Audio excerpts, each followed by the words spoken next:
à tous, j'espère que vous allez bien, que vous avez passé une bonne journée, que vous avez passé une bonne semaine. Donc bravo aussi à ceux qui ont passé les épreuves du bac et du brevet. Je sais que ma soeur passait celle donc du brevet, donc j'ai suivi un peu les actualités. Mais voilà, j'espère que ça s'est bien passé et que vous profitez enfin de vacances bien méritées. Aujourd'hui, je vais vous parler du recueil de poèmes Le parti pris des choses de Francis Ponge. Alors bravo, vous avez vraiment été nombreux à le deviner grâce aux indices que j'avais laissés. Le premier indice, c'était une adaptation BD, donc du poème Le Galet de Francis Ponge, qui est présent donc dans ce recueil. Le deuxième indice, c'était donc l'éponge et l'orange, deux éléments essentiels de sa poésie. Et enfin, le troisième indice, c'était Francis Ponge lui-même. Alors j'en profite pour allier l'utile à l'agréable puisque ce livre-là est au programme de Cagnes. Alors je sais qu'il y en a beaucoup qui m'ont écrit, qui m'ont dit qu'ils hésitaient à lire, ils hésitaient à se lancer. D'autres qui m'ont dit qu'ils l'avaient lu et qu'ils l'avaient trouvé très bien, donc je trouve ça intéressant d'en parler, et puis du coup ça m'arrange, parce que ça m'avance sur mon programme. Alors ce recueil de poèmes, il a été écrit en 1924, mais il a été publié en 1942. Donc il y a un gros délai quand même entre les deux, mais il a été achevé donc en 1939. Ce qui explique, et c'est un piège dans lequel il faut absolument pas tomber, ce qui explique que finalement ce recueil n'a pas de lien avec le conflit mondial qui est en train de se dérouler en 1942, et on retrouve aucune trace de ce conflit dans ce recueil, puisqu'il a été achevé en 1939.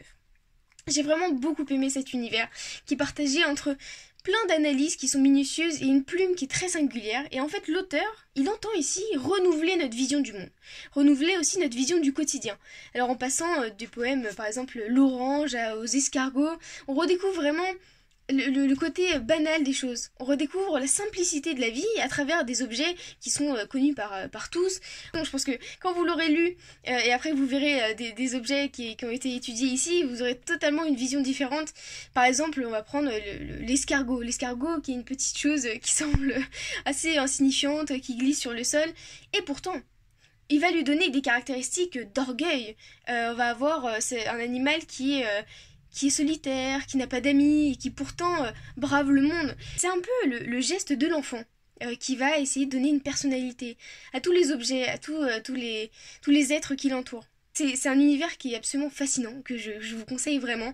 Et ces poèmes sont pas vraiment longs, donc on a un poème d'une page, dans certains cas de 2 pages, mais finalement il y a tellement d'indices, tellement de petites phrases qui sont cachées, de petites morales, que ça nous donne vraiment une vision absolument incroyable des choses. Et il peut transformer tout à fait du laid en beau à la manière de Baudelaire, de l'informe en consistant. Il peut vraiment transformer les choses. On peut dire un peu que c'est un magicien du banal. Voilà, j'espère que ça vous aura plu. On se dit à très très vite pour une nouvelle vidéo. À bientôt, au revoir.